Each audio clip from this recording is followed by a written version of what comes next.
Assalamualaikum warahmatullahi wabarakatuh. Pemirsa dimanapun Anda berada, selamat berjumpa kembali dengan channel Insan Dongeng. Pada malam ini, saya Bang Elgi akan melanjutkan kembali roman klasik Karena Mentua bagian 16. Selamat mendengarkan. Aku kira ibu sudah lupa akan janji itu, dan sudah terbit pikiran yang benar dalam sanubari ibu. Apa katamu? Ujar Mak Guna dengan keras. Sangkamu pikiranku tidak benar? Pandir, awak hendak mengangkat dia ke atas bukit. Jangan kau ulang pula perkara itu. Biar dibuang yang buruk, asal akan dapat yang elok. Ayo, bersiap lekas. Aku tak sanggup, bukan saja hatiku tersangkut pada lakiku, tetapi aku takut pula kepada Tuhan. Tambahan lagi apa kataku kepada Kadi kelak, tak ada sebab karenanya aku akan minta cerai. Kamu ini, kata Mak Guna dengan keras dan geram. Katakan, ya lakimu itu sudah 7 bulan berjalan, tak mengirim nafkah, tidak ada kabar beritanya.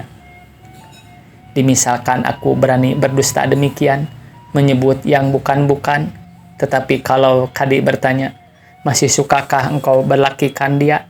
Tentu jawabku suka. Bin, tak bermalu, kata Mak Guna dengan meradang. Berani, tak segan engkau mengatakan suka itu. Padahal, astaga, jangan, tak usah engkau membuka mulut, biar aku menerangkan sekaliannya. Engkau tinggal mengangguk membenarkan keteranganku saja. Nah, ayo, bersiaplah. Oleh karena tak cakap lagi Ramalah berjawab berdakwa dengan ibunya yang keras siasat itu, ia pun berdiam diri pula. Dengan perlahan-lahan dia bergerak dari kedudukannya. Lalu berdiri sejurus ia memandang ke halaman tenang-tenang, sekonyong-konyong matanya bersinar-sinar dan muka merah berseri-seri, seolah-olah pengharapan besar timbul di dalam hatinya. Akan tetapi tak lama, hampir sebentar itu juga, kelihatan pula terbayang kesusahan dan kesedihannya. Dengan mengeluh ia berjalan ke dalam kamar akan menukar pakaiannya. Bagaimana takdir saja, katanya dengan berbisik-bisik. Sementara itu Mak Guna menanti dengan senang dan gembira besar pengharapannya. Sekarang minta taklik, dan sekarang juga aku bertimbang tanda. Tentu saja dengan rahasia, dengan Sultan Melaka, pikirnya. Apalagi telah habis idah anakku, niscaya ia menjadi menantuku, pasti. Setelah selesai berpakaian dengan seelok-eloknya, berbedak tipis-tipis sekadar akan menghilangkan kusam muka karena bersusah hati dalam beberapa hari itu, Ramalah melangkah ke ruang tengah pula, lalu tegak ke jendela. Ibunya pun bangkit berdiri pula dan berkata, sudah siap engkau? Seelok itu dandanmu. Tapi mari kita berangkat. Hari masih panas, ibu, kata anaknya sambil memandang tenang-tenang keluar. Jauh ke jalan raya di balik sawah yang luas-luas. Tunggu sebentar. Apalagi yang kau tunggu? Kerja baik lekas-lekaskan supaya ya, kerja buruk lambat-lambatkan ibu, supaya disela oleh kerja baik, sahut Ramalah dengan berani, seakan-akan berolok-olok sehingga bertambah terbakar belerang ibunya. Bin, jangan banyak cakap jua engkau, hari semakin tinggi. Baik, tapi kita singgah sebentar ke stasiun, ibu. Mengapa? Tanya Mak Guna dengan terperanjat. Mengapa ke sana, Ramalah? Menjemput saksi, sebab aku akan minta ditaklik, mesti ada saksi, bukan? Aku sendiri cukup sudah. Baik juga berdua dengan si Aisyah di dekat stasiun, ibu. Ada-ada saja. Ayo, lekas. Ramalah tiada menjawab lagi. Apa boleh buat, pikirnya. Namun aku dan ia berpaling ke belakang lalu berjalan ke kamar pula sebagai hendak mengambil apa-apa. Lama ia di situ sehingga ibunya bertambah gelisah dan sebentar-sebentar berseru menyuruh lekas jua. Akhirnya ia pun menuju ke pintu sedang air matanya berlinang-linang di pipinya. Ketika ia melangkahkan kaki ke anak tangga, hilang warna mukanya, tersirap darahnya. Akan tetapi sebentar itu juga matanya bersinar-sinar. Pengharapan timbul pula. Ia tersenyum dan perkataan terhambur dari mulutnya. Mujur, lihatlah ibu, siapa yang berjalan menuju kemari itu. Ya Allah, engkau jua tempat aku bergantung yang melindungi kami. Maguna memandang tenang-tenang ke tempat yang ditunjukkan anaknya. Ada orang tampak olehnya, tetapi belum jelas lagi. Pandangnya bertambah tenang dan mukanya tiba-tiba jadi pucat. Makin dekat orang yang datang itu, ia pun makin pucat dan pasti serta berkata tersangkut-sangkut seperti mimpi buruk. Mak, marah Adil itu. Ramalah maju ke kepala tangga lalu berdiri menantikan lakinya dengan sukacita yang tak terperikan. Sebab sungguh sebagai jatuh dari langit, laki Ramalah yang hampir kena malapetaka itu sudah pulang. Marah Adil telah tiba, telah ada di halaman. Demi dilihatnya Ramalah berdiri dengan pakaian indah-indah itu, ia pun bertanya dengan riang.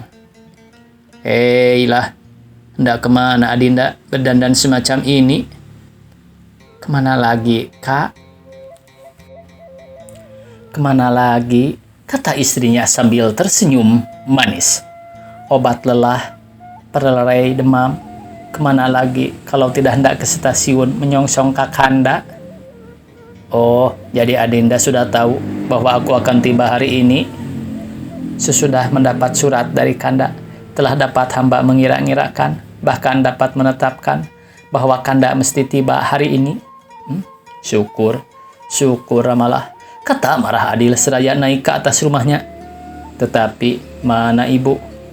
Ke sawah? Ke ladang? Ini ibu, kata Marah Adil. Ia pun memberi salam kepada mentuanya yang duduk termangu-mangu bagai kehilangan akal. Ibu berganti kain juga rupanya, jadi hendak ke stasiun pula dengan Ramalah.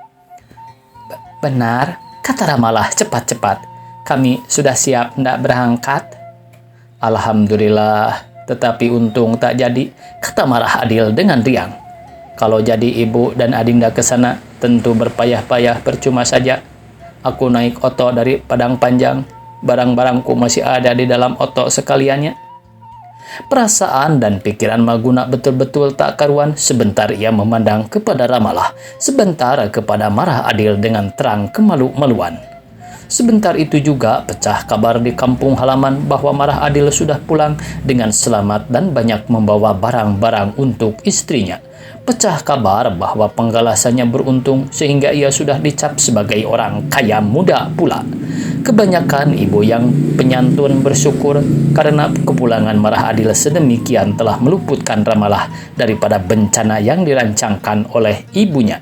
Yang tinggi lawak-lawak itu kaum ibu kasih kepada Ramalah karena ia beriman, berbudi halus, sabar dan ramah tamah. Akan tetapi Maguna telah menjadi buah mulut, ejekan dan cacian orang. Begitu pula si Taib, orang kaya muda mata keranjang yang membanggakan kekayaan itu. Ya, Maguna dan si Taib disamakan orang sifatnya, baik oleh ibu sejati, baik pun oleh kaum bapak yang budiman, sama-sama buruk.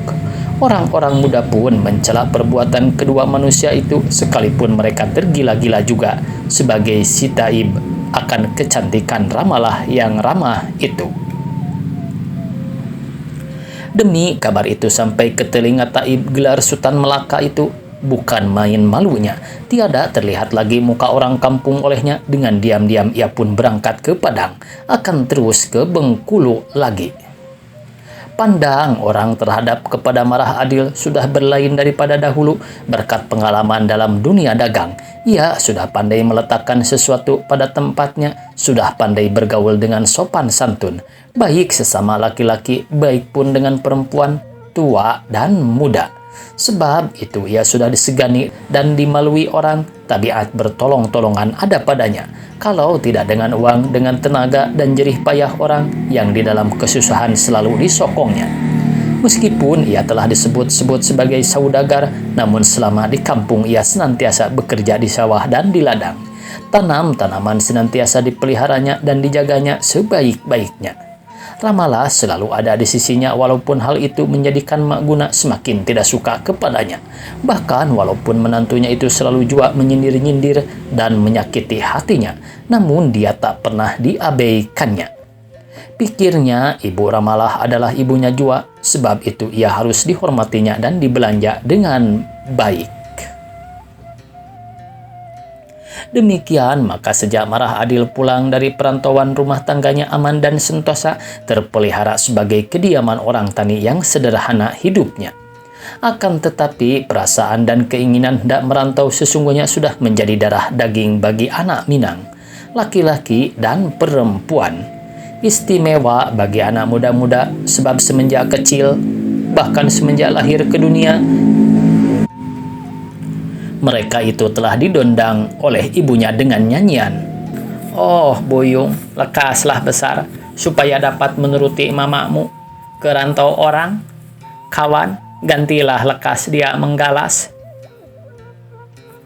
Dan sekali merantau tetap merantau, meskipun penghidupan di kampung tidak boleh dikatakan terlalu berkekurangan, atau meskipun merantau itu belum boleh dikatakan pasti mengayakkan diri. Menjadi kuli pengangkut beban di rantau sekali-kali mereka itu tidak merasa malu, tidak segan-segan seperti jadi tukang bajak di kampung, sekalipun yang dibajaknya itu sawahnya sendiri. Bukan menerima upah sebagai di rantau orang. Mengapa takkan demikian?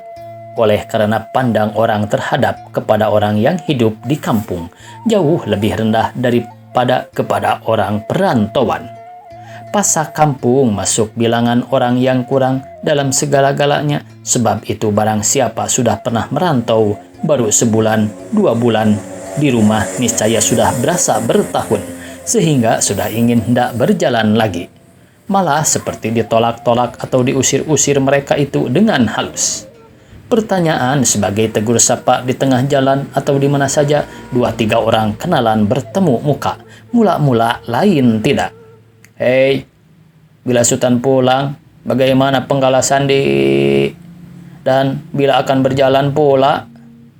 Walaupun tegur sapa demikian baik maksudnya, tetapi bagi si perantau terasa seolah-olah si penegur itu sudah jemu melihat dia di kampung, sehingga dia perlu disindir seperti itu supayanya lebih tersiuk lagi perhatian jika sindiran itu keluar dari mulut seorang perempuan. Marah Adil memang perasa hati memang lekas menarik kesimpulan atau makna dari sindiran itu. Mengapa jua engkau tinggal di kampung? Nyahlah lekas, begitu pikirnya. Sebenarnya pengalaman istrinya selama ditinggalkannya sudah mendorong dia agar berangkat pula secepat-cepatnya.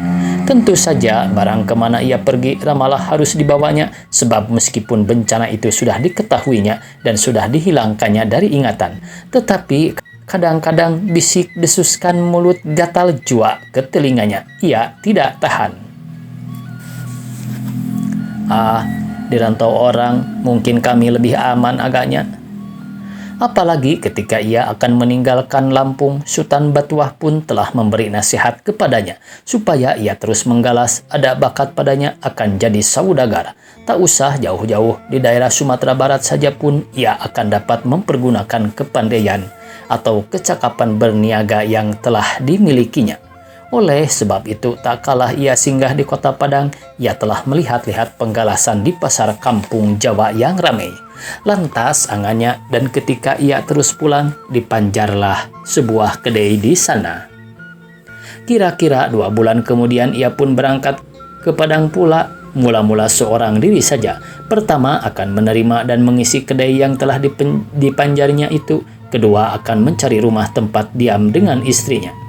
Setelah cukup kelengkapan untuk berumah tangga, barulah ia ke Sumpur kembali akan menjemput Ramalah dan kalau mungkin Mak Guna jua. Bersambung. Billahi taufik wal hidayah. Wassalamualaikum warahmatullahi wabarakatuh.